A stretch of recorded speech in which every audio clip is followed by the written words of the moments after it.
Muy buenos días, eh, gracias por acompañarnos en este día donde vamos a tener el sexto desayuno de mercado, la división de los portfolios. Nos acompaña hoy dos expositores más que relevantes de una firma con la cual trabajamos hace mucho, que es Copérnico a nivel internacional, Copérnico Capital Partners, localmente conocido como Galileo, en los productos de inversión en los fondos de inversión domésticos. Tendremos hoy a Claudio Maujar y Carlos Malvestiti tratando de explicarnos su visión de la situación actual del mercado internacional y las oportunidades que este nuevo entorno presenta para la región y hasta para Argentina, aunque parezca mentira. Quizás es difícil hoy, en el medio de todo este ruido, entender por qué puede valer la pena tomar posiciones de inversión en nuestro continente y en particular en nuestro país. Creo que el análisis que nos van a brindar hace muchísimo sentido y nos va a servir no solo desde el lado financiero, sino también para entender las oportunidades, valga la redundancia, que tienen nuestras empresas. Una mínima presentación de Claudio y Carlos. Claudio Maujar es socio y portfolio de Copérnico Capital Partners. Se incorporó hace ya muchos años, en el año 2003. Ha desarrollado junto a sus socios el Fondo Copérnico Argentina, gestionándolo hace 19 años, junto con varios vehículos locales independientes. Ha sido analista líder, siempre cubriendo oportunidades en estrategias latinoamericanas, y antes de unirse a Copérnico trabajó para instituciones tan relevantes como ABN AMRO en Nueva York y Buenos Aires y en el Banco República en Buenos Aires. Por su parte, Carlos Malvestiti, CFA, se unió a Copérnico Capital Partners en junio de 2015.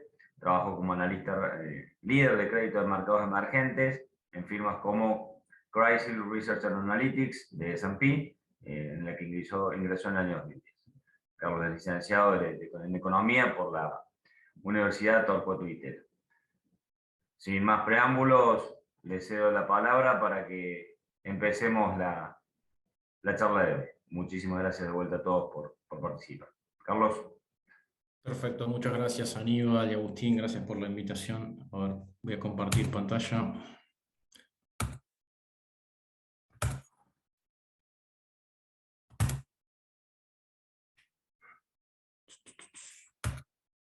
Perfecto, ahí me avisan si se ve bien. Perfecto, Carlos.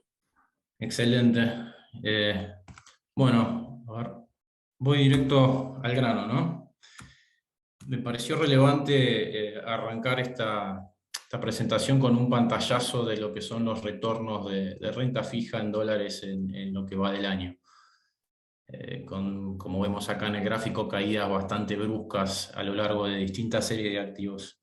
A recalcar lo que son los treasuries americanos, lo que ha pasado en la curva de treasuries con el treasury corto acá en el gráfico se ve en azul cayendo 3,5% en lo que va del año y los treasuries largos cayendo más de 23% en lo que va del año. Un poco esos dos datos son un buen abanico que comprende. Entre esos dos datos está comprendido un poco lo que es el abanico de retornos de distintos instrumentos de renta fija, donde por ejemplo tenemos soberanos emergentes cayendo en promedio 18% en año, bonos argentinos cayendo 24%, corporativos en Estados Unidos cayendo entre 13 y 15%, y en lo que respecta a nuestra región, los corporativos latinoamericanos han estado abajo 10% en promedio en lo que va del año. Un poco en ese contexto creemos que Galileo en general y el GED en particular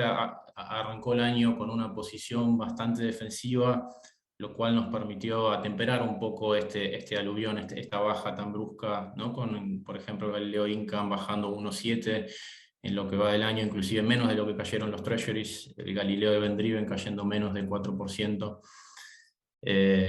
Y por último, y para pasar a la siguiente slide, el mensaje inicial que quiero dar es que el correlato un poco de estas caídas tan bruscas en los mercados, de hecho, en varios casos, en el caso de los treasuries, es el peor comienzo de año de los últimos 40 años, por ejemplo.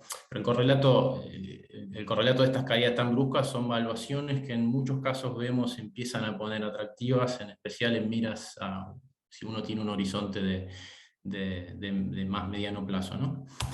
Pasando un poco a la siguiente slide, y acá para enmarcar un poco el contexto en el que se dieron estas bajas, claramente el dato macroeconómico más relevante del año es cómo la inflación americana viene sorprendiendo al alza consistentemente en estos últimos meses, con el dato de mayo puntualmente bastante alto, ¿no? Un 1% mensual para la inflación general, que analizado da un ritmo del casi el 12%, con la inflación núcleo corriendo entre el 6 y el 7 anual. Y un poco lo que resalta el gráfico acá es que las expectativas del mercado con respecto a cuándo van a ser pico esta inflación se han estado corriendo hacia la derecha, y hoy se espera que la inflación en Estados Unidos haga pico recién en el tercer trimestre de este año, a un ritmo anualizado del 9%, y recién terminar el año ya así con una inflación más en torno al 6 al 7. Esas son las expectativas hoy. Es un poco en este marco en el que lo que estamos viendo desde el principio de año es que el ciclo de suba de tasas de la Reserva Federal en Estados Unidos se ha vuelto más agresivo. Lo que se ve acá en este slide es, por un lado, en el gráfico de la izquierda, lo que son las expectativas de los miembros de la Reserva Federal con respecto a dónde va a estar la tasa de interés de referencia en cada año. Y lo que queda bastante claro del gráfico es que en gris se ven cuáles eran las expectativas para el ciclo de tasas en la reunión de marzo, y en verde están las expectativas para el ciclo de tasas en la reunión de la semana pasada. Y de nuevo, lo que llama la atención es cómo, en vista de esta inflación que sigue sorprendiendo al alza, hubo una mutación, hubo una suba bastante significativa en las expectativas, ¿no? Por ejemplo, en marzo los miembros de la Fed esperaban terminar 2022 con una tasa de referencia en el 1,9 en promedio, y hoy en la reunión de junio nos dijeron que esperan terminar el año en 3,4, una suba de 1,5% en 3 meses, lo cual es bastante agresivo, y es un poco el background en el que se dieron estas caídas que mencionaba antes, ¿no? El gráfico de la derecha muestra lo mismo, pero en este caso son las expectativas del mercado, ¿no? De los miembros de la Fed, pero que están convalidando un poco la trayectoria de la Fed. Y lo mismo, ahí vemos que el mercado a principio de año esperaba que la tasa terminal, o sea, la tasa más alta de este ciclo de tasas, no superara el 2%, y en la medida que fuimos viendo sorpresas de inflación en todo lo que va del año, hoy la expectativa es que la tasa terminal de la Reserva Federal termine más cerca del 4% a mediados de 2023. Paso a la siguiente slide, y es un poco en ese marco, ¿no? en el que se entiende un poco más qué es lo que estuvo pasando con la curva de bonos del Tesoro americano, que es lo que se ve en esta gráfica acá. Tenemos la curva del Tesoro en distintos momentos del tiempo. En negro, puntualmente, está la curva a principio de año, en donde los rendimientos más cortos de 1 o 2 años estaban por abajo del 1%, y la curva hoy, que es el dato que se ve en rojo, nos marca que esos mismos rendimientos están en muchos casos arriba del 3%, o sea que las tasas de corto casi que se triplicaron. Las tasas de mediano, la tasa de 10 años, que tal vez es la más relevante para nuestro mercado por el match en donde estamos en términos de duration, arrancó el año en 1,5% y hoy la tenemos arriba de 3%, casi que se duplicó. Entonces, un poco el mensaje acá es que toda la curva de rendimientos americanos se subió para arriba, y puntualmente lo que estamos viendo, tal vez no se aprecia mucho en este gráfico, es que toda la curva se empieza a aplanar, ¿no? En la mayoría de los maturities hoy están con un handle, con un número de 3% más o menos. Ahora sí, pasando a hablar un poco de lo que son valuaciones, ¿no? Acá tenemos una foto de dónde están los distintos activos de renta fija en dólares a hoy. Y como mencionaba, es la suba de los treasuries que es lo que empujó los rendimientos a lo largo de toda esta serie de activos. Entonces, para ver un poco el gráfico, acá graficamos TIR contra duration. El caso de los treasuries, como mencionaba antes, se ven en amarillo, básicamente en todos los maturities rindiendo alrededor de 3%. Y luego tenemos, por ejemplo, el high grade americano rindiendo arriba de 5%, el high yield americano entre 7 y 8%, soberanos emergentes que tienden a tener más duration, rindiendo alrededor de 8%, y es en ese contexto que la TAM en general está rindiendo entre 7 y 8%, ahora hablando de corporativos, y los corporativos high yield latinoamericanos rindiendo cerca de 9%. Lo que también hice en este gráfico un poco es tratar de entender dónde están nuestras carteras hoy, ¿no? Esos son los puntos en rojo. Tenés el Galileo Event Driven y a recalcar acá, de nuevo, arrancamos el año con una posición muy defensiva y con durations que para la manera en que manejamos las carteras son históricamente bajos, y eso es un poco lo que nos permitió atemperar la baja que se dio por esta subida en los treasuries, ¿no? Entonces, por ejemplo, Galileo Event Driven tiene un duration hoy de abajo de 2, con una TIR de 5, el Galileo Income. El Galileo Event Driven tiene una TIR cercana al 10, con un duration también bastante bajo, entre 2 y 3, y creemos que eso es un poco la clave de por qué los rendimientos fueron como fueron.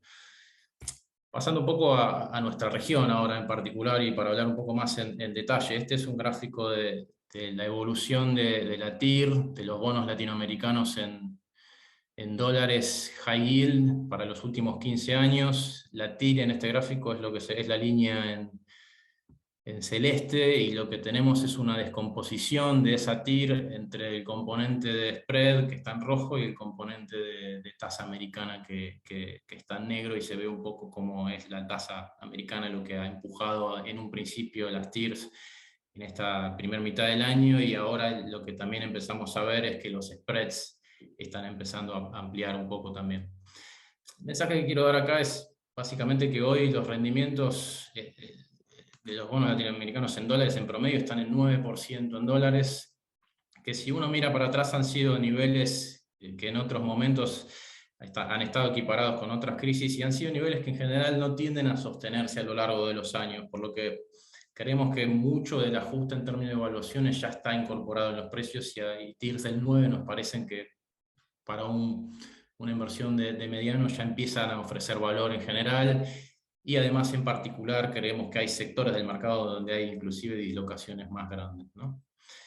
Próximo gráfico, y acá lo que vemos es el mismo gráfico, pero en este caso para lo que es grado de inversión, y el mensaje acá es un poco el mismo, ¿no? Los bonos de grado de inversión latinoamericanos hoy ofrecen un rendimiento del 6%. Discúlpame, Nerito, Sí. Ahora estoy como. Perdón, sigo. Del 6%, que de nuevo son niveles que hemos visto en el pasado en puntos de bastante estrés, y son niveles que no tienden a sostenerse mucho en el tiempo.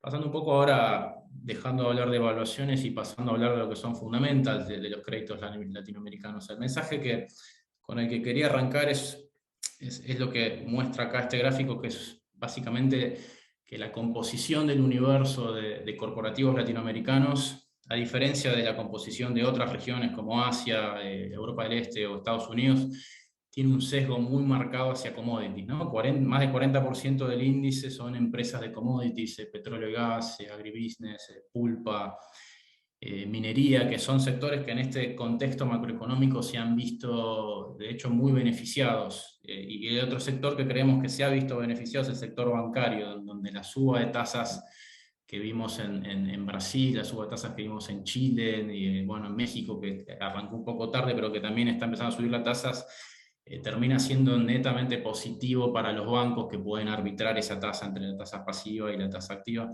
y les permite generar mejores retornos, ¿no? Entonces, en general, mi punto acá es que la TAM, a diferencia de otras regiones, hoy es un beneficiario neto del contexto global actual, y eso un poco explica por qué la TAM hasta ahora ha caído bastante menos que el resto del mercado, ¿no? Paso al siguiente gráfico, y para tratar de poner esos números, lo que hago acá es agarrar un subuniverso de emisores latinoamericanos que considero son representativos de la salud de todo el universo de emisores, y vemos las distintas métricas de resultados para arrancar. En el gráfico de la izquierda lo que tenemos es la evolución del EBITDA para este subuniverso, y junto con lo que son los servicios de deuda de intereses en verde, y en gris lo que se ve ahí es los gastos de capital o CAPEX. Y acá hay 3 puntos para resaltar. Uno, como mencionaba antes, la mejora en commodities hizo que el EBITDA de las empresas mejore de forma significativa, es lo que se ve en el gráfico en el círculo rojo, digamos. Ese es el punto número 1. Punto número 2, y también bastante relevante, es que a diferencia del último ciclo de alza de commodities que vivimos entre 2009 y 2011, en este caso las empresas este exceso de resultados no lo están llevando hacia mayores gastos de capital o mayor CAPEX. Como se ve en el gráfico, el CAPEX sigue bastante estable, a diferencia de lo que fue 2009-2011, en donde las empresas se embarcaron en proyectos de expansión bastante agresivos en algunos casos. Y punto número 3, el correlato de estas dos dinámicas es que las empresas están generando niveles de cash flow o niveles de caja libre antes de impuestos muy interesantes. Y eso es un poco lo que captura el gráfico de la derecha, ¿no? Ahí lo que vemos es mismas métricas, pero ajustada por ventas, y puntualmente me enfoco en la línea roja, que es el flujo de caja antes de impuestos ajustado por ventas, y como vemos, hoy lo que se está generando de caja en las empresas latinoamericanas en promedio está en récord histórico de los últimos 10 años, y se explica un poco por esta dinámica entre la cantidad, los buenos resultados y lo que se usa con eso, lo que se hace con esos resultados y esa caja. Y por último, para aclarar, estos son datos a finales de 2021, si uno proyecta lo que vimos en la mitad de 2022, los números se ven aún mejores, ¿no? Pasando a la siguiente slide, y ahora hablando de la contracara de lo que son los resultados, que son los balances. Lo que vemos en este gráfico, el gráfico a la izquierda, es el stock total de deuda para este subuniverso de emisores latinoamericanos a lo largo del tiempo, y también capturo bastante bien esta película que contaba antes, en donde entre 2009 y 2011, 2012 las empresas se embarcaron en proyectos de CAPEX agresivos, y eso hizo que subiera bastante el nivel de endeudamiento para financiar ese capital. Y a diferencia de ese momento, lo que estamos viendo ahora es lo contrario, ¿no? Son stocks de deuda que entre 2015 y 2019 venían estables, e inclusive post-COVID lo que estamos empezando a ver es que los stocks de deuda en términos absolutos están empezando a contraer, ¿no? Las empresas, con este exceso de cash flow que están generando, están eligiendo, uno, bajar nivel de endeudamiento, y dos, pagar dividendos. Si juntamos todo, la mejora en EBITDA y estos niveles de deuda más bajos en general, lo que terminamos viendo es lo que vemos en el gráfico de la derecha, que son ratios de apalancamiento que han caído de forma bastante fuerte. Entonces el gráfico a la derecha lo que muestra es la deuda neta ajustada por EBITDA para emisores high yield latinoamericanos y para emisores de grado de inversión, donde vemos que high yield hoy está con un apalancamiento neto en torno al 2%, a 2 veces, y high grade a 1,5 veces, y de nuevo aclaro y hago la salvedad que estos son números a finales de 2021. Si uno proyecta lo que vimos los primeros 6 meses de 2022, los números se ven aún mejores, donde probablemente terminemos 2022 con el apalancamiento neto para las empresas de high yield en torno al 1,5, que está muy cerca de los mínimos de los últimos 10 años.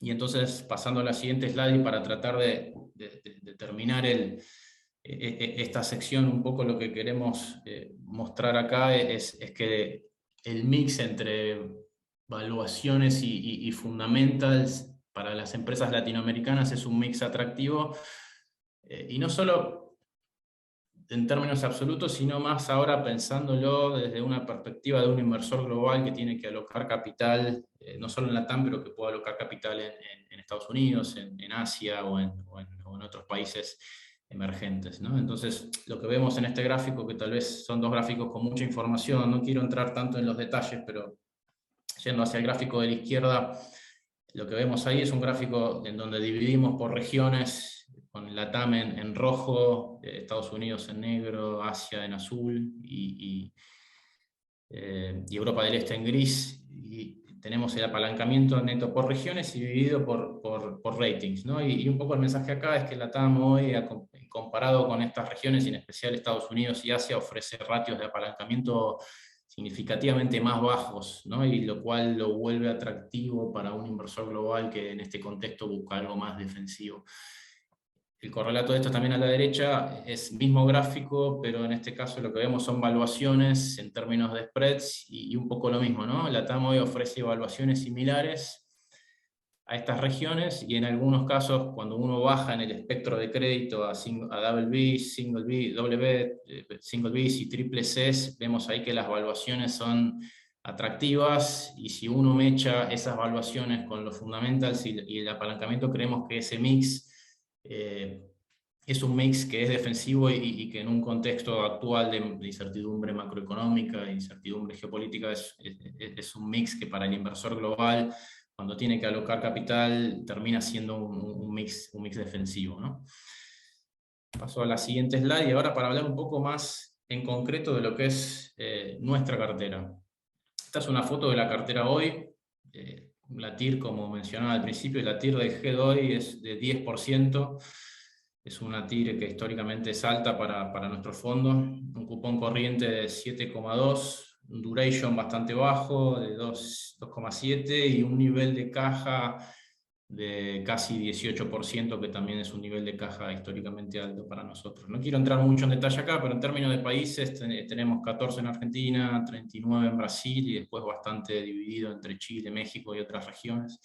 Y en términos de industria, la industria más grande que tenemos es bancos, pero también está bastante bien distribuida. Entonces, pasando a la próxima slide, acá quería hablar y detenerme un poco para hablar sobre lo que es nuestro armado de cartera y cómo pensamos la cartera, ¿no? GED tiene lo que se llama un manejo activo de cartera, en donde vamos cambiando de alocación en base a dónde vemos valor. Entonces, tenemos un framework en el que dividimos la cartera en tres subestrategias: la estrategia defensiva, la estrategia que llamamos beta y la estrategia que llamamos alfa. La estrategia defensiva es básicamente como suena, ¿no? Bonos que ofrecen buen carry, que tienen un duration muy bajo, donde creemos que la solidez crediticia es muy alta y por ende la volatilidad del bono va a ser baja, y eso nos permite encontrar una región del mercado en donde sentarnos a esperar.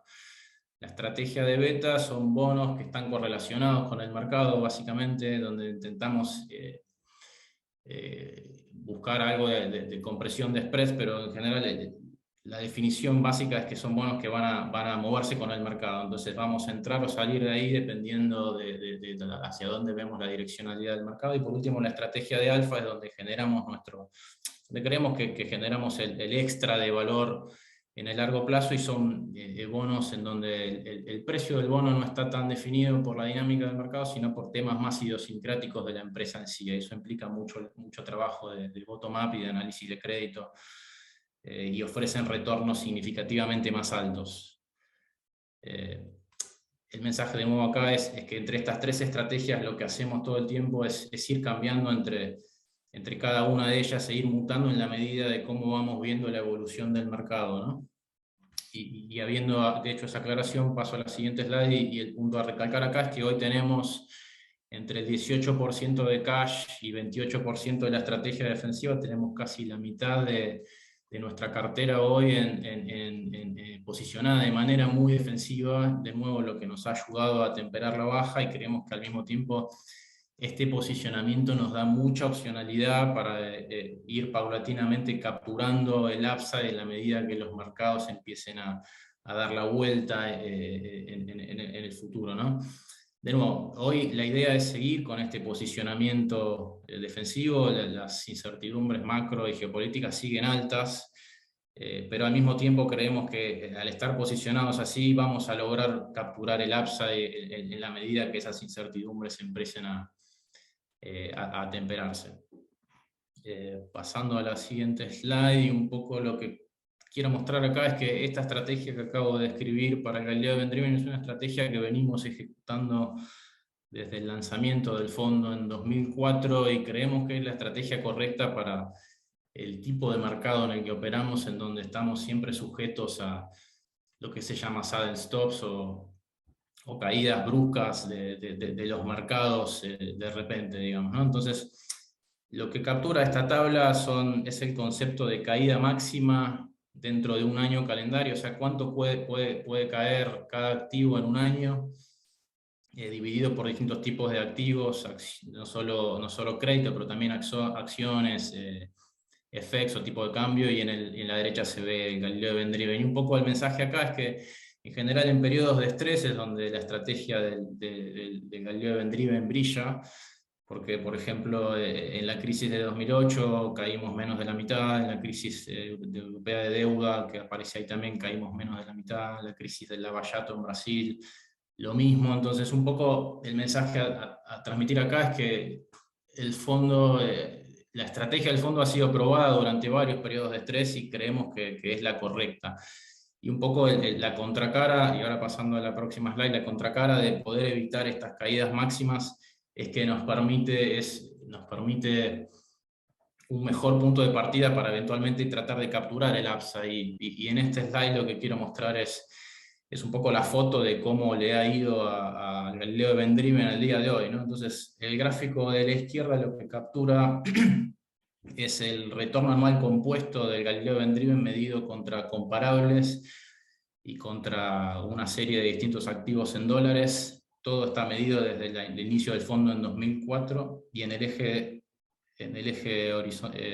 de abajo lo que vemos es lo que se denomina el índice Sharpe o retorno ajustado por volatilidad. Y un poco el mensaje acá es que al poder evitar estas caídas bruscas nos permite generar mejores retornos ajustados por volatilidad, y al mismo tiempo nos permite estar bien posicionados para capturar el upside. Tal es así que hoy, como se ve en el gráfico, los retornos anuales compuestos del HED, que hoy están en torno a $6,5 en dólares, son iguales o inclusive mejores a lo que uno ve en una serie de otros distintos tipos de activos, como incluyendo los índices de bonos latinoamericanos, el índice high yield americano, etc. Son retornos iguales con volatilidad más baja. Nos parece que ese es el combo superador al que queremos apuntar, y que creemos que, de nuevo, con la estrategia esta que mencioné antes, es algo que vamos a poder seguir logrando a futuro. Y acá, para ir terminando con mi presentación, me quería ir con 3 mensajes, ¿no? El primero, y como decíamos antes, que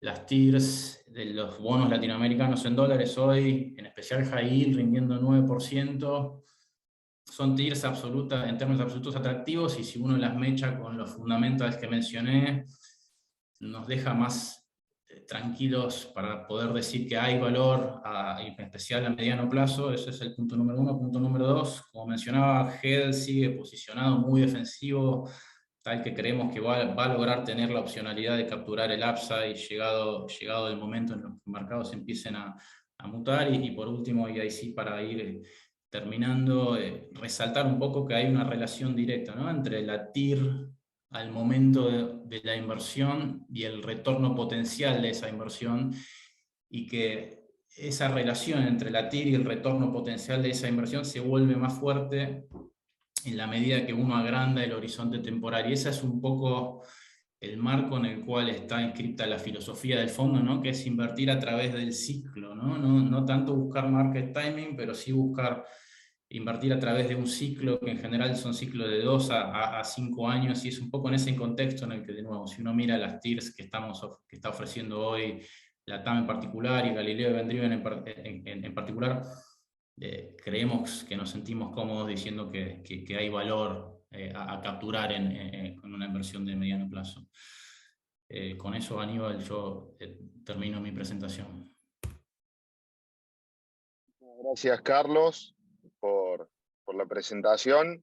Le damos paso a Claudio para que pueda exponer más lo que es el contexto local, digamos, y cómo posicionarse ante estas oportunidades que vos bien describiste en cuanto a lo que es la TAM y toda la región.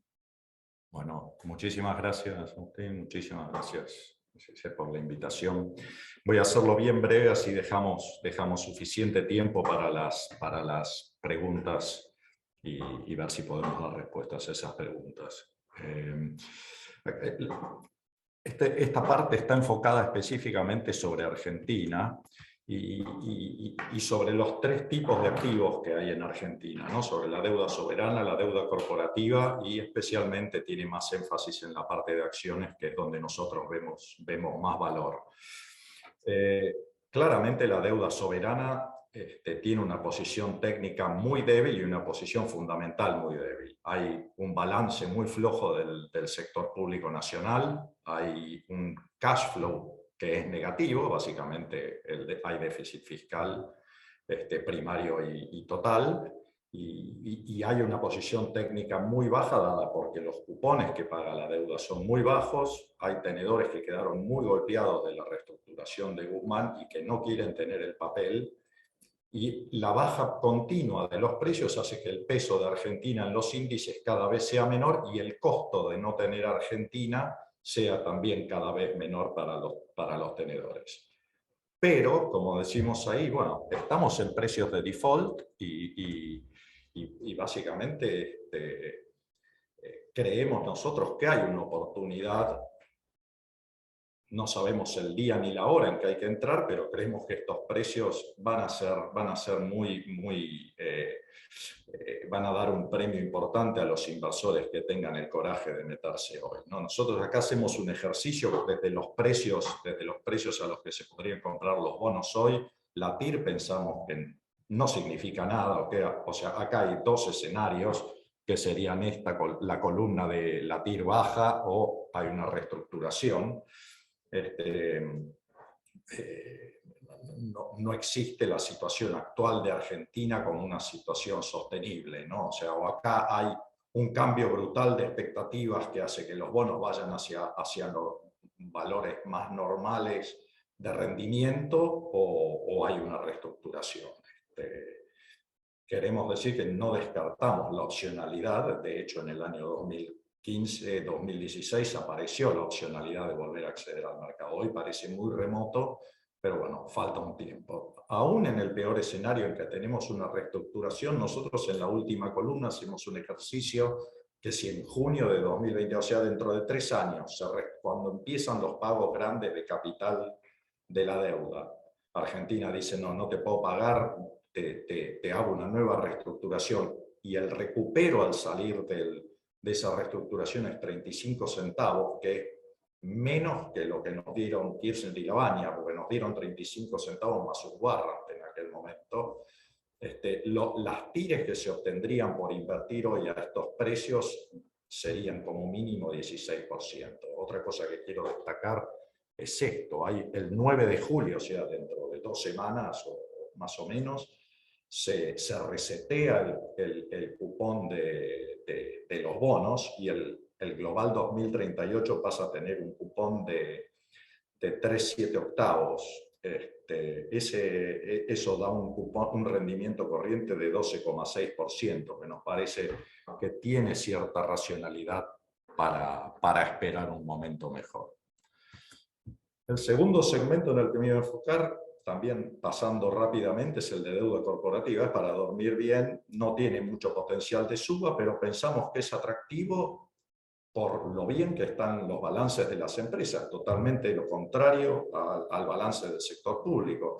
Tenemos balances que se han ido desendeudando en los últimos 4 años, razones de deuda neta a EBITDA de aproximadamente 1 vez, que eso es casi 1,5 veces de vueltas de leverage menos que el promedio de América Latina, tires mayores, pero bueno, no hay mucho upside. Nosotros, y en general tienen cash flow positivos todas estas empresas. Es el activo más seguro de Argentina y bueno, y el que ofrece el menor rendimiento por ente, ¿no? Nosotros acá hacemos un ejercicio en el que ponemos duración y rendimiento de los distintos bonos y los categorizamos en 3 distintas categorías. Los bonos en los que parece que el mercado no tiene ninguna duda de que van a ser pagados o van a tener una reestructuración muy amigable, que son los bonos que rinden menos de 8%, menos de 7% en realidad en este caso. Después están los bonos en la zona media de empresas muy seguras, pero que bueno, claramente el día que llegue el vencimiento, como vimos con Pampa, Cresud, GNE y a varios emisores que están en este rango, el día que llega el vencimiento no van a pagar el bono, sino que van con una reestructuración amigable. Lo interesante en este rango es que todos los bonos que fueron reestructurados por el sector corporativo, a diferencia de lo que ocurrió con el soberano, terminaron después de la reestructuración rindiendo menos de lo que rendían antes de la reestructuración. O sea, fueron muy amistosos con el mercado y en general ofrecieron valores presentes que eran muy razonables.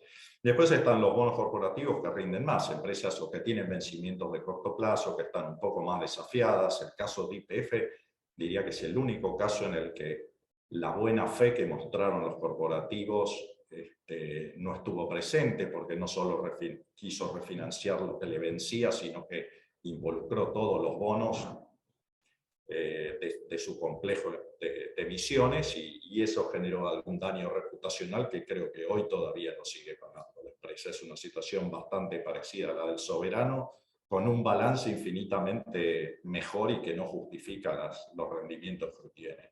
Nosotros vemos que la oportunidad en bonos corporativos más atractiva está en tratar de captar qué bonos de este segmento van a ser capaces de ir al segmento de abajo. Y hoy diría que AES, YPF Luz, Banco Macro son los que más nos atraen dentro de este segmento.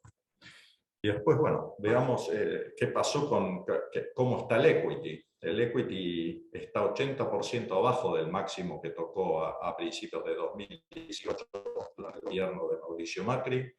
El Merval Argentina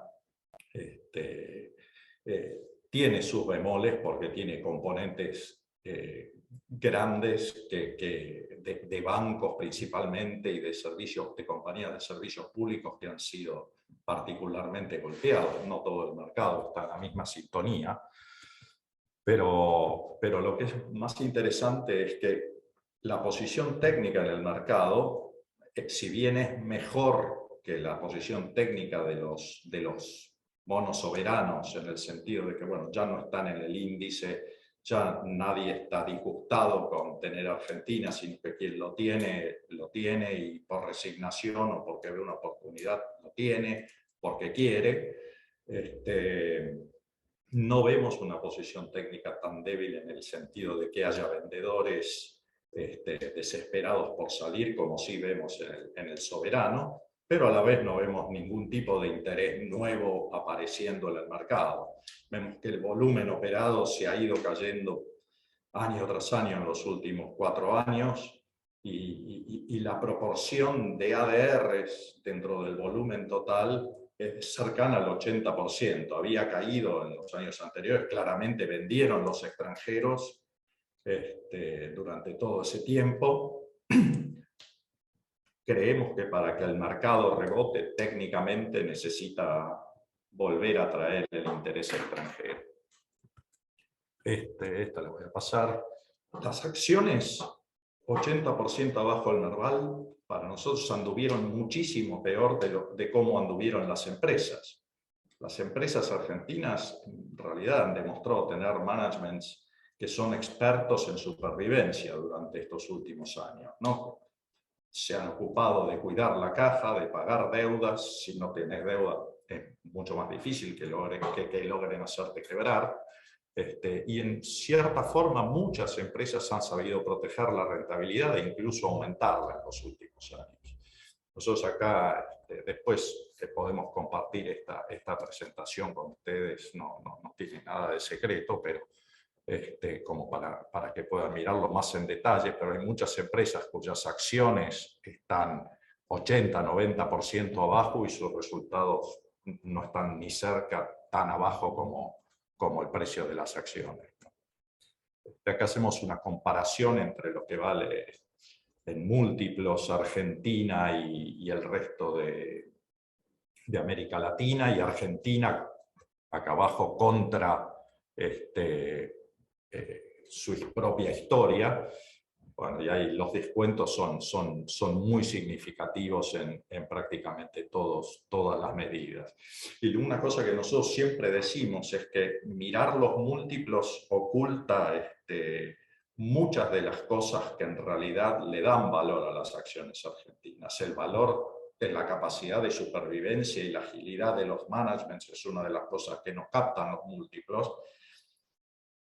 La presión que hay sobre la rentabilidad de las empresas vía impuestos, vía regulaciones, vía controles de precios, vía cepo, hace que estos activos, muchos de ellos de primer nivel en las comparaciones internacionales, no, en términos de calidad del activo, no estén generando lo mismo que ese mismo activo podría generar si estuviera en otro país.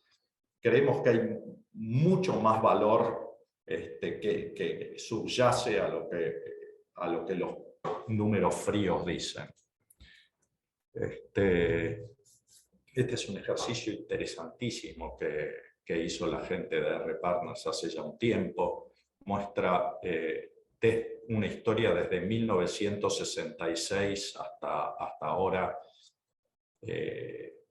¿Qué ha ocurrido cuando el mercado cayó en determinados porcentajes respecto de su máximo anterior? Hoy estamos en 80% abajo respecto del máximo. Y el retorno promedio anual y el retorno total que se obtuvo por invertir en este nivel de caída, en este caso al cabo de 3 años, 2,3 veces en dólares es esto, ¿no? La ganancia, con 95% de confianza. Pensamos que la situación amerita pegarle una mirada y sí, no sabemos cuándo será el mínimo. La situación es desafiante, pero pensamos que la oportunidad está bastante clara. Para los que piensen en una situación de catástrofe, acá tenemos un ejercicio muy rápido para mostrarlo cómo anduvo el índice Merval, la inflación y el tipo de cambio entre enero de 1988 y marzo de 1991, cuando empezó la convertibilidad. Y de punta a punta el Merval subió 415% en dólares, o sea, fue un gran defensor en un momento de altísima inestabilidad. Hubo volatilidad en el medio, está clara, pero un tenedor que confió se llevó un premio muy atractivo, ¿no?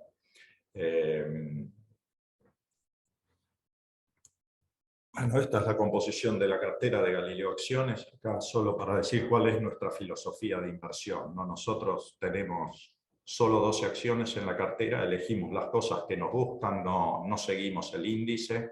Hoy nuestro fondo es el mayor fondo de acciones de Argentina y, bueno, esto no sé, esto es más para los comerciales, pero somos el de mejor rendimiento en los últimos 12 meses y en el año.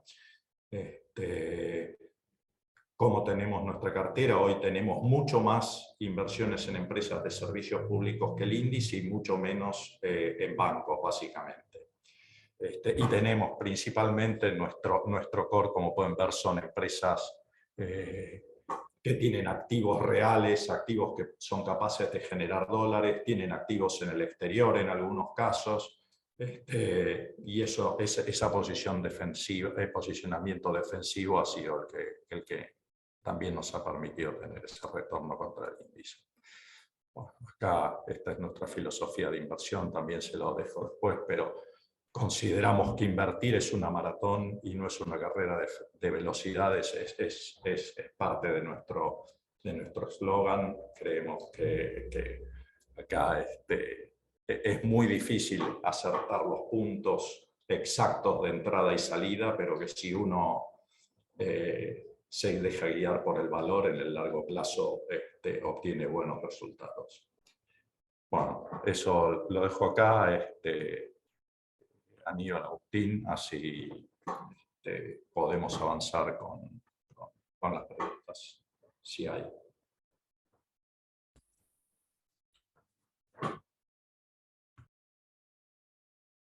Muchísimas gracias, Claudio, por la exposición. En cuanto a las preguntas, a ver,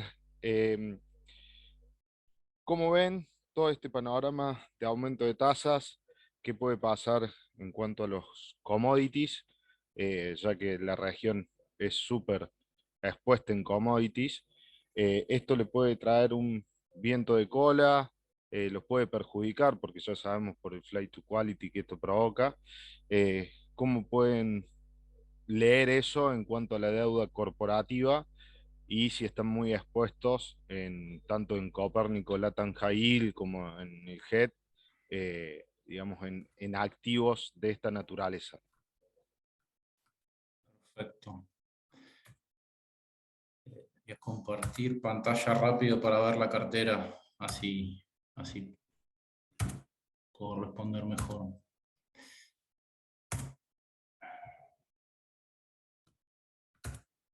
Ahí va. Entonces acá tenemos la composición de Galileo Event Driven por industria.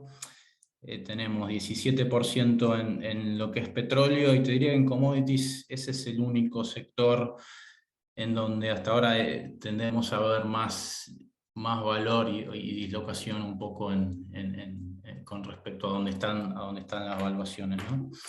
Creemos que claramente esta suba que vimos de los commodities y estos niveles actuales son precios históricamente altos y que en algún punto van a empezar a generar una destrucción de demanda, lo cual, si bien no proyectamos esto en nuestros modelos, estos precios, sí creemos que a futuro vamos a seguir viviendo en un escenario donde los precios de los commodities se van a sostener en niveles por encima de lo que vimos en este último ciclo, ¿no? De 2011 básicamente a pre-COVID, en donde los commodities estuvieron en niveles particularmente bajos, debido a lo que fue el ciclo de commodities en ese momento, a unas inversiones bastante altas en capacidad, cosa que hoy no vemos. Entonces, con esa perspectiva, más allá de lo que es el ciclo de desaceleración en el mundo y lo que está haciendo la Fed, que es muy probablemente lo que va a generar es caída en la demanda de commodities, vemos eso como algo más circunstancial, pero no nos genera preocupación desde el punto de vista de la calidad y de la salud de los créditos, ¿no? En especial considerando que los productores de commodities en LATAM son productores que se benefician de la calidad de los activos y tienen lo que se llaman costos de break-even o costos de producción que están dentro de lo que es la curva marginal de costos para los productores a nivel del mundo, la parte más baja, a lo cual creemos que inclusive en escenarios de estrés, en general lo que hacemos en todas nuestras decisiones de inversión es correr escenarios de estrés, nos sentimos cómodos. Por ejemplo, en petróleo,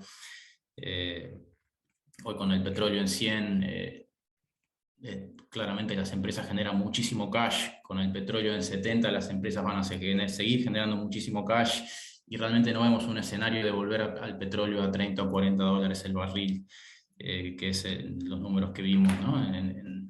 De 2020 para atrás. Así que en ese sentido nos sentimos bastante cómodos, y de nuevo somos bastante, más allá de la tendencia en general, no estamos invertidos en todos los commodities, sino solo en aquellos en donde vemos una cierta dislocación, ¿no? Entre el valor de los bonos y dónde están operando.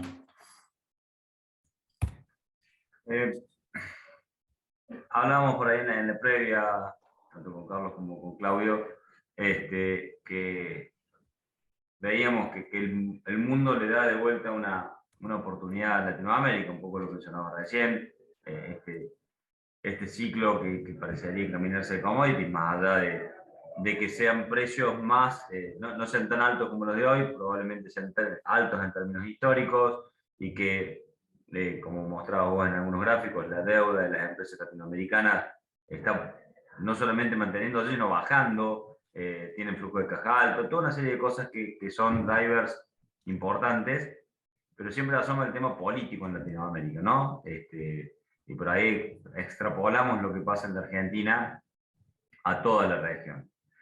¿Cuál es la opinión de ustedes en esto? Bueno, tenemos ejemplos recientes de Boric en Chile, Castillo en Perú, ahora en Colombia ganó la izquierda también con este nuevo desafío. ¿Qué están viendo? ¿Eso implica un riesgo muy fuerte? ¿No? ¿Cómo lo ven para lo que puede ser la perspectiva de los bonos? Sí, perfecto. Lo seguimos detenidamente, claramente. Inclusive tenemos un economista in-house que se dedica exclusivamente a seguir las dinámicas macro y políticas de cada uno de esos países. Te diría que no nos parece correcto extrapolar un poco lo que vivimos acá versus lo que está sucediendo en otras regiones. La salvedad es que, y enfocándonos ahora un poco en lo que es particularmente la región andina, ¿no? Perú, Colombia y Y Chile, lo que vimos hasta ahora es cierto que ha ganado lo que se denomina la izquierda, pero estamos viendo, por ejemplo, en el caso de Boric, un gobernante que que está respetando la institucionalidad. Creemos que al mismo tiempo la composición de los congresos en estos tres países hace que sea difícil tener un escenario como el que vimos en Argentina antes de Macri, donde básicamente el Congreso era una escribanía, sino que todo lo contrario. Entonces, yo creo que el nivel de las instituciones en esos países es muy fuerte, los bancos centrales son independientes, el nivel de la gente que trabaja en el servicio público es muy alto, y nos parece que teniendo eso en cuenta, muy probablemente lo que vamos a ver en esos países es una desaceleración, si se quiere, en la macroeconomía por la incertidumbre misma que generan estos procesos, pero no vemos un escenario de catástrofe ni cerca, ¿no? Y es un poco lo que, en definitiva, se ha visto si uno siguió la historia de lo que pasó con las elecciones en Chile, lo mismo, bueno, lo que ha pasado en Perú. El ruido político subsiste, pero las empresas siguen operando en un marco que se mantiene estable y creemos que va a seguir siendo así. Claramente le van a poner un piso al potencial de suba, ¿no? Porque al mismo tiempo lo que sí estamos viendo es que la salud de los soberanos en estas regiones van a ir empeorando en el margen en la medida que los gobiernos vayan gastando más. Pero de nuevo...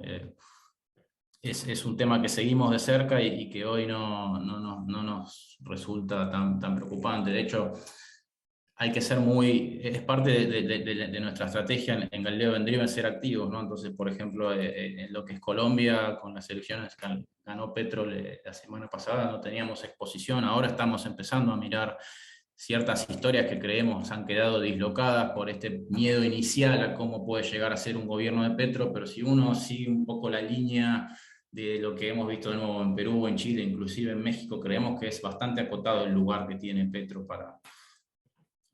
digamos, para romper todo. De nuevo, minoría en ambas cámaras. Nos parece un discurso bastante agresivo contra lo que es petróleo y gas, pero al mismo tiempo el 30% de las exportaciones de Colombia son petróleo y más del 10% de lo que captura el fisco viene del lado del petróleo. Entonces es gente que no está, si bien está ideologizada, no es tonta y no se va a tirar un tiro en el pie, digamos. Es un poco la dinámica en la que estamos acostumbrados a vivir en LATAM y va a seguir siendo así, pero no creemos que haya al menos en este momento, un riesgo tan grande. Es decir, lo monitoreamos todo el tiempo, ¿no? Pero nos sentimos cómodos invirtiendo en la región en ese contexto. Bien. No queremos robar mucho más tiempo, pero por ahí y un poco para los dos. Estamos en un contexto internacional complejo, ustedes lo mencionaron. Hay un potencial interesante. Momento ya de tomar posiciones, tanto en un GER como en algo pensando más de Argentina. Momento de hacerlo, esperar algo. En función de la experiencia, vos pones también ahí el cuadro de las crisis pasadas y cómo Galileo protege o ha sabido posicionarse para proteger y después tomar velocidad. El interrogante a veces es ese, ¿no? Quizás hoy hay mucho dinero en el margen guardado por todo el ruido que hay, en particular con Argentina. ¿Cómo ves ese timing, más allá de lo difícil de predecirlo, ¿no? Ambos en eso. Y también en el medio, por ahí creo que se tocó más marginalmente, las acciones LATAM y las acciones en Argentina en particular siempre son menos miradas, pero vale la pena ver algo saliendo de la renta fija. En su momento con Copérnico, con el CAF, ustedes habían también tenido alguna posición en acciones. ¿Eso tiene sentido o no en el contexto que se viene? No sé, Claudio, ¿querés arrancar vos? Sí, un poco como decía antes, es muy difícil ponerle el día y la hora del punto mínimo, ¿no?, al mercado. Nosotros, en el caso específico de Argentina,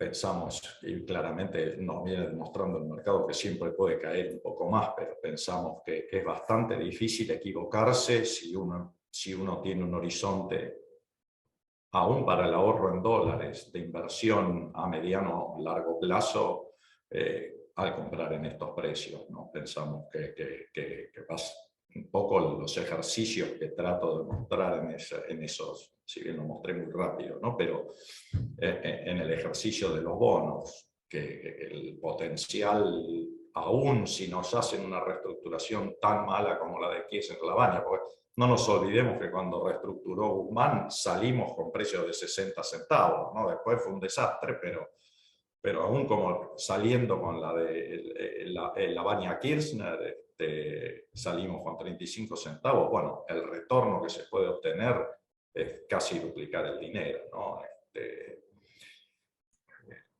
Perdón que te y en el detengo ahí, equity, sí. perdón, te detengo ahí, porque yo te entiendo, pero quizás es bueno entender esto. Hoy un bono, ¿sí?, argentino vale 25 o 26 centavos, ¿sí?, sobre cada 100 de valor nominal.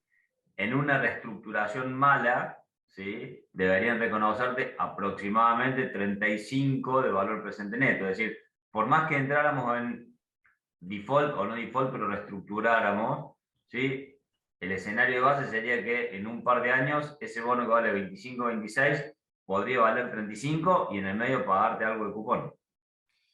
Y mira, creo que el ejercicio de Guzmán demostró a las claras que la legislación de Nueva York, por eso nosotros nos enfocamos sobre esos bonos, te defendió bastante bien, ¿no? No pudiste hacer cualquier cosa. Me parece que ese es el ejercicio. Yo creo que estamos en precios de bonos y de acciones en los que, en esencia, la pregunta última que uno tiene que hacerse es, ok, Argentina va a ser Cuba, Venezuela o Siria, qué sé yo, o va a ser un país mediocre como fue siempre. Bueno, si es un país mediocre, como fue en los últimos 30 años, 20 años, bueno, si es un país mediocre, la chance de que vos dupliques o tripliques tu dinero con acciones es bastante alto, como mostró la historia, y que dupliques con los bonos me parece que también es bastante alto. Esa es básicamente no sé cómo está exactamente ahora, pero hay días que Argentina rinde más, entre comillas, que Ucrania, digamos, que es un país que no sabemos si va a existir. Sí. Bien, perdón que te interrumpí, pero era claro mencionar esto. Te dejo cerrar el análisis, perdón. No, eso, no sé si Carlos quiere decir algo de América Latina. Me parece que estamos en una situación parecida, sin precios tan extremos como los que vemos en Argentina hoy, ¿no? Sí, sí, exacto, seguro. De nuevo, ¿no? Hoy estamos posicionados de forma defensiva, como comentábamos antes, Aníbal.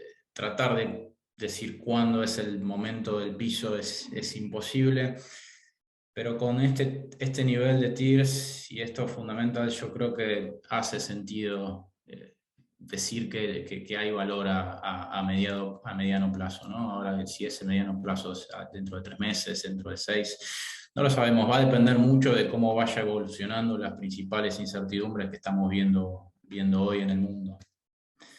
Y después creo que me preguntaste por acciones. Yo creo que en acciones pasa algo similar. Inclusive tal vez te diría que hay correcciones en ciertos segmentos, de hecho más fuertes. En el caso de Brasil estamos viendo valuaciones históricamente muy bajas, en gran medida por lo que ha sido la suba de tasas, y técnicamente eso se ha llevado mucho capital fuera de los fondos brasileros, y hoy es como que las acciones brasileras están huérfanas, pero creemos que en la medida en el que tengamos un cambio de gobierno y veamos un poco hacia dónde va a ir Lula, que en nuestra perspectiva es que creemos que va a ser un gobierno razonable, de nuevo similar a lo que estamos viendo en Chile y en otras regiones. Ese es un detalle que, pero Sí. no le tenés miedo a Lula, digamos, ¿no? ¿O sí? No, no le tenemos, a ver, veamos cómo evoluciona, ¿no? Pero ya hemos visto cómo ha operado en el pasado. Creemos que es una persona consecuente, una persona no viene a romper todo y que básicamente Brasil tiene muchos limitantes e interrogantes que va a tener que resolver, ¿no? O sea, la situación fiscal la va a tener que resolver. Entonces Lula hoy está hablando de sacar lo que es el techo fiscal, pero creemos que al mismo tiempo que haga eso lo va a hacer saliendo a buscar probablemente más financiamiento vía impuestos. Va a ser un poco más de lo mismo, ¿no? No creemos que Brasil vaya a explotar como país, pero tampoco que vaya a implosionar. Y un poco en ese contexto las empresas en general ya están acostumbradas a operar así, y de lo que es equity en general creemos que hay ciertos segmentos que siguen beneficiando y que no dependen tanto de la dinámica interna. En general en Brasil nos gustan más los exportadores, hay varios exportadores que hoy están operando a precios muy bajos, convalidando precios a futuro que están muy por debajo de donde creemos van a estar los precios de commodities en el mediano plazo, y con esas perspectivas nos parece que hay mucho valor en ciertos segmentos del mercado. En Chile pasa algo similar. Si uno ve las valuaciones de equities chilenos, están en mínimos históricos. Mucho de esto es técnico, ¿no? Tuviste 4 retiros de lo que son las AFPs, los fondos de pensiones, que eran los mayores tenedores de esas acciones, y básicamente quedaron esas acciones en el mercado huérfanas. Hoy evaluaciones bajas, activos que son muy atractivos, en una macro que si bien no va a crecer tanto como venía creciendo, va a seguir siendo una macro ordenada y una macro en donde las empresas van a poder seguir generando retornos muy atractivos. Entonces creemos que Brasil y Chile hoy, con miras al mediano plazo, ofrecen bastante valor desde una perspectiva de equity. Y fixed income es un poco más fácil y te diría que digo, ¿no? En definitiva es también, pero hablando de equities nos sentimos cómodos con esa afirmación. Bien. A ver, de nuestro lado, y por lo que vimos, más allá de una cuestión puntual, está más que satisfecha la expectativa de la reunión de hoy. No sé si les queda algún comentario para cerrar la exposición. De mi lado, muchas gracias. Muchas gracias, y estamos en contacto. O sea, ante cualquier duda o pregunta adicional que haya surgido de la presentación, desde ya nos avisan. Muchas gracias, Aníbal. Vi que andaba dando vueltas ahí una pregunta de por qué no teníamos empresas de agronegocios en el fondo de acciones. Mi respuesta rápida y concisa es: no vemos acciones puras de agronegocios que nuestro fondo pueda comprar. Algunas son demasiado ilíquidas como para poder entrar en el tamaño de la cartera, y después en el caso específico de Cresud, no nos parece que sea una empresa pura de agronegocios, ¿no? Tenés todos los negocios de IPS abajo, y además, eso también estaba en la presentación, nosotros ponemos un énfasis muy grande en lo que es responsabilidad social empresaria, y sobre todo en la parte de gobernanza, y nos parece que el grupo en general no ha tratado siempre bien a sus accionistas minoritarios. Compremos bonos de Cresud más que acciones de Cresud. Exacto. Sí, hay una cuestión de cómo se distribuye, de quién se lleva los beneficios de la empresa, digamos, que muchas veces no se dan en las acciones. Sí. Pero los temas que hay para tratar son muchísimos, pero creo que estamos bien para una primera introducción. Muchas gracias por el espacio. Sí, perdón, Aníbal, y yo también estoy viendo una pregunta sobre Galileo de Vendriven: ¿por qué tenemos 14 de Argentina en el fondo si son o no soberanos? Esos son los bonos que mencionaba Claudio en su presentación, que están, ¿no? Bonos más bien estilo TGS, o que te ofrecen TIRs de entre el 8 y el 10, en el que nos sentimos muy cómodos. No tenemos soberanos hoy en la cartera. Sí. A ver, que Galileo de Vendriven, aparte de soberanos en general, poco y nada. Sí, hacemos de vez en cuando vemos dislocaciones, pero en general nos enfocamos en corporativos. Te hago una pregunta en el margen, ¿sí? Para cerrar, pero siempre surge el tema de YPF, ¿sí? Porque nunca se sabe del todo si es riesgo soberano, es riesgo corporativo, está emitido en Nueva York. El track record digamos, de ese canje fallido que hicieron, que terminó siendo más un papelón que otra cosa, ¿la tienen en mira? ¿No? ¿Han mejorado los números? ¿Cómo ven YPF? YPF, la verdad que los números han mejorado tremendamente. El año que fue muy malo fue 2020, pero si sacamos ese año especial en el que cayó muchísimo la demanda de combustible porque no había movilidad, básicamente, los números de YPF han sido bastante consistentes a lo largo del tiempo y lleva prácticamente 3 años de que trimestre a trimestre genera flujo de caja positiva. La deuda la bajaron, la deuda neta, casi $2.000 millones en estos 3 años. Realmente es una de las posiciones que de bonos y de equity debería ser de las más atractivas. ¿Qué tiene YPF? Tiene esa sensación de que sube la nafta cuando el gobierno quiere que suba y no la sube cuando el gobierno no quiere que suba. Tiene esa sensación de que cuando reestructuró porque Guzmán le puso presión y no porque a la empresa le convenía. Entonces eso es una cuestión reputacional bastante grande y me parece que después tiene otros 2 temas que últimamente, en los últimos 2-3 meses, también le pusieron como una especie de yunque arriba de las cotizaciones de los bonos y la acción de YPF, que es el tema de esos 2 juicios que tiene pendientes en Nueva York, ¿no? Ayer yo leía, con cierta interpretación extraña de la prensa, de como que había habido un fallo favorable a YPF, cuando en realidad el juez básicamente lo que dijo es: esto es demasiado lío, vamos a juicio, así tenemos más tiempo para verlo. Sí, está bien, no le falló en contra ayer, pero tampoco le falló a favor. O sea, le dijo: necesitamos todo más tiempo. Y esos temas, con los números que se barajan, que yo creo que uno siempre los tiene que tomar como que van a tener un descuento muy grande, porque el que reclama hasta los alfileres que se le cayeron en el camino, y pero igual, si potencialmente le salieran en contra, son números muy grandes para lo que hoy vale YPF, ¿no? Estamos hablando de, no sé, 1.500 millones de dólares de equity, más 8.000 millones de dólares de valor empresa. Si estamos hablando de juicios que pueden ser 5, 6, 7, 8 billones de dólares, bueno, claramente es algo que le pone mucha presión, ¿no? al precio de la acción. Pero sí, hoy con lo puro del negocio parece una situación muy atractiva y los bonos nos parecen atractivos, ¿no? Bueno, yo suelo poner un ejemplo, no sé cuán aplicable es. Normalmente una petrolera defaultea un bono en ley Nueva York y es quedarte sin negocios en el mundo, ¿no? O sea, es prácticamente condenarte a no poder hacer nada, porque acá no estamos hablando de tejo soberano o derecho soberano, porque al final del día es una empresa privada para el tratamiento de cualquier juicio, de cualquier tipo de acción en esa jurisdicción, con lo cual, en la medida que tenga capacidad de repago de deuda, y se supone que si alguien quiere cobrar un juicio, también le va a tener que dejar que la empresa siga funcionando. Y en esta línea que ustedes mencionaron también, que cualquier reestructuración de empresas ha sido en términos relativamente amigables.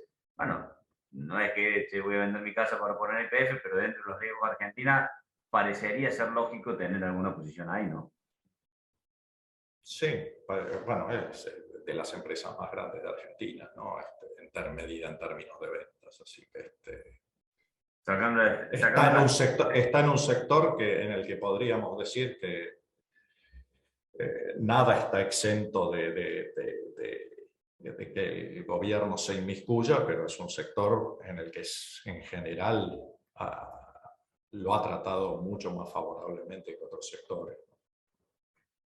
De vuelta, muchísimas gracias por la presentación de hoy y por darnos un poquito de optimismo en medio de tanto ruido, y a veces este ruido justamente nos hace pensar en el día a día, y acá hay una oportunidad. Uno después dice cuando ve para atrás, pero ¿cómo no tomé una posición? Bueno, creo que ahí está la cabeza y el valor de aquellos que realmente conocen de mercado y analizan las cosas más allá de lo que sale en un diario.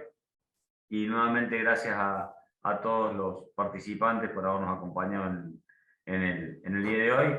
Nos comprometemos a reforzar esto de acá a un par de meses, a ver cómo van evolucionando los hechos, tanto en LATAM como en particular en Argentina. Así que hasta la próxima. Gracias.